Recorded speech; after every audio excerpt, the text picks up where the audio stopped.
नमस्कार दोस्तों, मैं प्रशांत राठौर एसएससी की प्रिपरेशन करता हूँ। थोड़ा मैं आज रोज़गार के ऊपर बातचीत करने अपने विचार रखना चाहता हूँ। आज के समय में वैसे आपको बताने की ज़रूरत है नहीं कि सरकारी नौकरी किस हालात और किस तरीके से मिल रही है। एक सरकारी नौकरी लेने का मतलब ये है आपने 5 साल की MBBS, एक BTech की ग्रेजुएशन ले ली हो, या आपने कोई ऐसा डिप्लोमा ले रखा हो जो इसमें 5 से 6 साल का वक्त लगता है। मतलब एक ग्रेजुएट जिसकी उम्र कम से कम 20 से 21 साल हो जाती है और उसको फिर 5 से 6 साल लग जाते हैं जॉब लेते लेते। यानी कि SSC की मैक्सिमम उम्र तो 27 ईयर है और उसको 5 साल लग जाते हैं, यानी 21 से 5 जोड़ो तो 26। तो इसका मतलब उसको एक अटैम्प्ट ही मिलता है क्लियर करने के लिए, कायदा से देखा जाए तो। क्योंकि एक अटैम्प्ट ही क्लियर होते होते जॉब में कन्वर्ट हो पाता है 5 से 6 साल में, और 27 उसकी मैक्सिमम है, तो उसका तो ख़त्म ही हो जाता है। अगर उस अटैम्प्ट क्लियर नहीं किया तो उसको उसकी जॉब खतरे में है, उसको जॉब मिलने के चांसेस घट जाते हैं। आखिर इसका जिम्मेवार कौन है इसका जिम्मेवार जिसकी वजह से आज एक जॉब लेने में 5 से 6 साल का वक्त लगता है? क्या वो एजेंसी जिम्मेवार नहीं है, या क्या वो सरकार जिम्मेवार नहीं है जो इसको एग्जाम को कंडक्ट कराते हैं? क्या ये पॉलिसियाँ या ये रूल्स नहीं बनने चाहिए कि एग्ज़ाम की एक दिन निर्धारित हो कि एग्ज़ाम को 1 महीने के अंदर ही उसका रिजल्ट अनाउंस करना ही होगा? क्या ऐसा रूल नहीं बनना चाहिए? क्या हमें SSC को UPSC की तरह एक कॉन्स्टिट्यूशनल बॉडी नहीं बनानी चाहिए? UPSC का एक कैलेंडर जारी होता है, पूरे एक साल में किस तरीके से एग्ज़ाम को कंडक्ट कराना है, किस डेट पे कौन सा एग्ज़ाम होना है, वो उसी डेट पे होता है। वो 100% प्रूफ है कि इतने को होना ही होना है।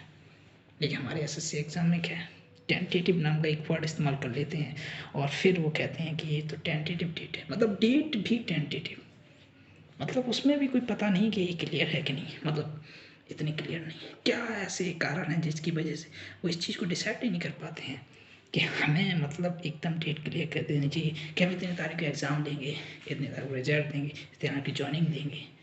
तो एक बच्चे को एक अपने आप को मतलब कहने का मतलब है तो उसे टाइम मिलता है कि हम इस फील्ड में जाएं या ना जाएं। उसको पता चल जाएगा ठीक है मेरे पे इतना टाइम है तो ठीक है मैं इसको ट्राई करता हूँ। उसका कोई आता पता नहीं होता। ये कैसा सिस्टम है, कैसा ये डिजिटल सिस्टम है।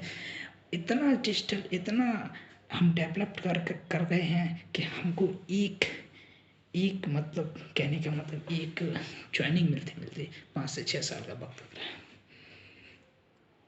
अगर उसने मान लीजिए 2021 का एग्ज़ाम दिया और 2021 से क्वालिफाई नहीं किया तो उसकी जॉब खतरे में है। क्यों? 2022 में अगर क्वालिफाई करेगा तो उसे आते आते 27 साल 25-26 तक उसे जॉब मिल पाएगी। फ़ायदा क्या है? फ़ायदा क्या है? हम कहते हैं कि युवाओं को, एक युवा कहता है मुझे इतनी जल्दी जॉब मिल गई, कहाँ से मिल पाएगी जॉब? जो युवा 20 साल की उम्र में एग्जाम क्वालिफाई करता है उसको 23-24 में जाके जॉब मिल रही है। फ़ायदा क्या करे उस टाइम पीरियड में? सरकार इसके लिए कोई कानून या एक नियम निर्धारित क्यों नहीं कर रही है? क्योंकि सरकार को भी पता है कि ऐसा कर देंगे तो हम कर तो पाएंगे नहीं कुछ, क्योंकि उन पर खुद पर अपना बिलीफ नहीं है, नौकरी देनी नहीं चाहते हैं। आज जिस तरीके से प्राइवेटाइजेशन पे जोर दिया जा रहा है, क्या उस प्राइवेटाइजेशन से रोजगार पैदा होंगे? क्या आपको नहीं लगता है कि अगर प्राइवेटाइजेशन होगा तो वर्कर की संख्या कम होगी? अगर प्राइवेट वाले चाहते हैं कि एक जहाँ 2 काम कर सकते वहाँ एक ही काम करें, हर कोई चाहता है। तो क्या सरकार ये सोच रही है कि इससे प्राइवेटाइजेशन करने से रोजगार बढ़ेगा? बिल्कुल नहीं बढ़ेगा, बल्कि रोजगार और गिरेगा, और साथ ही साथ जो इनकम है वो भी गिरेगी। सरकार जो सोचती है वैसा कुछ नहीं होने वाला है। आज तमाम तरीके के बैंकों को मर्ज कर रखे, जहाँ 12 से 13 सरकारी बैंकें थी आज वो 3 से 4 रह गई हैं, मुश्किल से 5 होंगे, इससे ज़्यादा नहीं। तो हमने जितनी जो बैंक मर्ज कर रही हैं और कुछ प्राइवेटाइज कर दी हैं, अब सरकार तौर पर उतनी तो जो 6-7 बैंक जो हमने हटा दी उसमें तो रोजगार ख़त्म ही हो गया। अब उसमें तो हमारी सरकार की कोई वैल्यू नहीं उसमें, क्योंकि सरकार को कोई लेना देना नहीं। अब तो वो उनकी मर्जी होगी तो रोजगार देंगे, नहीं होगी तो नहीं देंगे। तो आखिर सरकार पूरा का पूरा प्रशासन अपना प्राइवेटाइज क्यों कर रही है? तमाम तरीके की कंपनियां बेची जा रही हैं। कंपनियां बेचने की वजह से क्या सरकार फिर कीमत निर्धारित कर पाएगी? बिल्कुल नहीं कर पाएगी। उनको जो कीमत लगी उसी दाम पे पहुंचेंगे। प्राइवेटाइजेशन का मतलब होता है minimum investment and maximum profit. और जो वेलफेयर की बात होती है, कल्याणकारी होती है, उसकी वैल्यू तो जीरो होती है, क्योंकि उनको समाज के कल्याण से कोई मतलब नहीं होता है, सिर्फ प्रॉफिट से मतलब होता है। आज सरकार जिस तरीके से समाज में रहने वाले लोग हैं उसकी हालात को नहीं देख रही है कि क्या करना चाहिए क्या नहीं करना चाहिए। बस कह दिया, सुबह कहा, शाम को कर दिया। ये कौन सी तरीका है? कोई कोई पॉलिसीज नहीं, कोई आगे का कोई वो नहीं है। बस ये बोल देंगे आगे आपको इसका लाभ मिलेगा, आगे आपको इसके बहुत सारे फायदे मिलेंगे, और लेकिन आज तक किसी को कोई फायदा नहीं मिला। हाँ, सबका रोजगार जरूर छिन गया है, नौकरियां छिन गई हैं। उसकी वजह से लोगों ने तमाम तरीके के कदम भी उठाए, कुछ लोगों ने अपना सुसाइड भी की है। इससे इसमें कोई बड़ी बात नहीं। सरकार जाग ही नहीं रही है, कोई परवाह ही नहीं है इस रोजगार नाम की चीज को। तो उसको ऐसे मतलब नजरअंदाज करा जैसे उसकी कोई वैल्यू ही नहीं है। क्या है रोजगार? कोई कोई काम है ये कोई देने का काम है? सरकार को ये लगता है ऐसे कोई देने का काम है? ये तो खुद ही ले लेंगे, इसकी कोई नहीं बदले।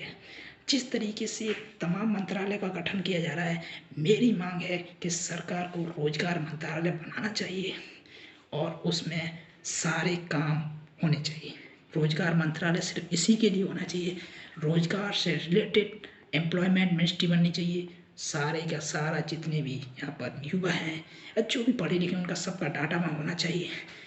कितने यहाँ युवा लग चुके हैं, कितने ऐसे डाटा हैं जो, कितना डाटा ऐसा है जो नहीं लगे हैं, किसके पास क्या एजुकेशन है, पूरा खाका उस मिनिस्ट्री के पास होना चाहिए।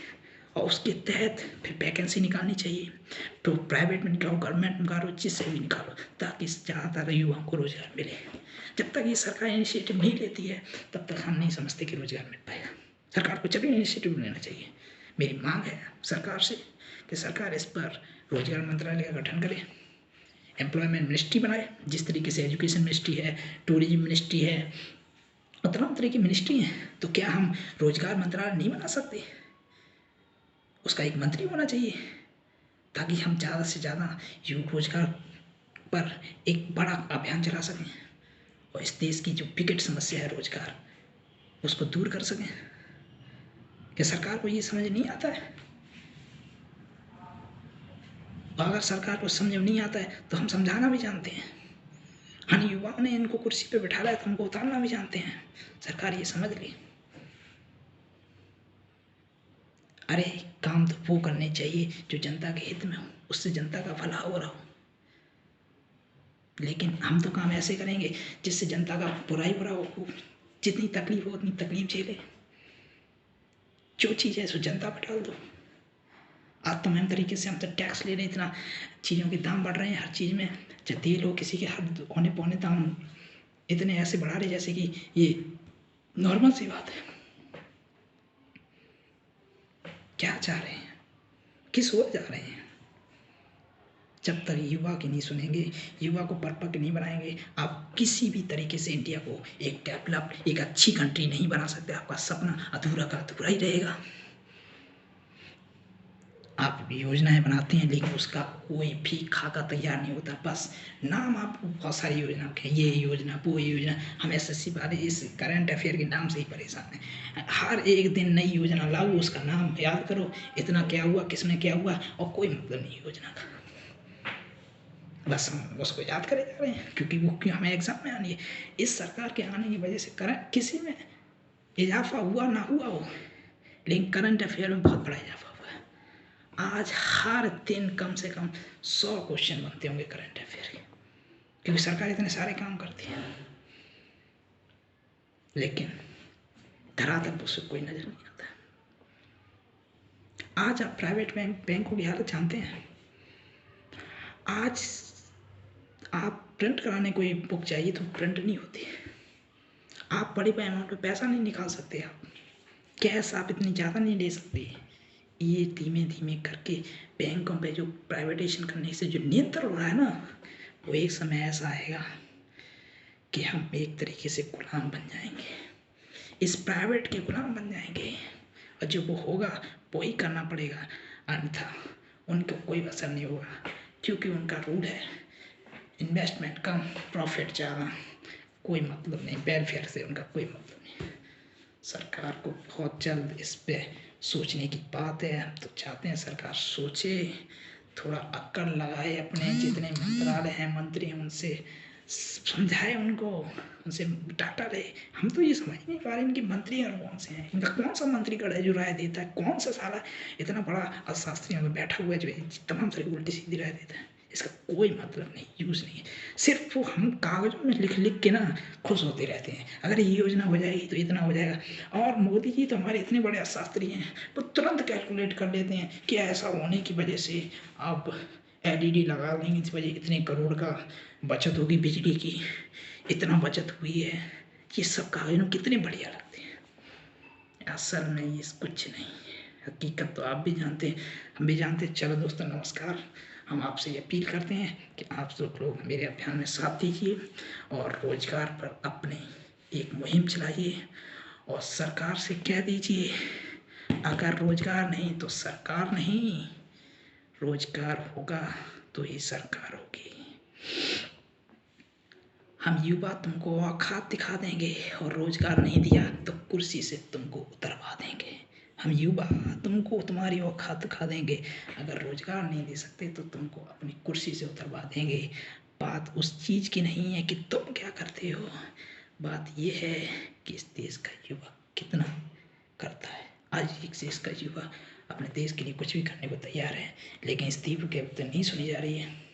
हम चाहते हैं इस पर सरकार सुने और इस पर जितना हो सके युवाओं के हित में ज़्यादा सोचें, क्योंकि अगर युवा सक्सेसफुल बेरोजगार नहीं हो, अगर रोजगार उसको मिल जाएगा तो हमारा ये मानना है देश का ऑटोमेटिक विकास जो भी है वो सब हो जाएगा। क्योंकि एक परिवार में जब एक युवा जॉब ले लेता है तो एक युवा की ज़िंदगी में सुधार नहीं आता है, अभी तो उसके जितने भी इर्द गिर्द लोग हैं उनके सब की ज़िंदगी में सुधार आता है। तो हमारी मुहिम ही चलनी चाहिए कि नौकरी दो सरकार, क्योंकि युवा देख रहा है कब करना है, अब की बार नहीं आएगी मोदी सरकार। Thank you, bye.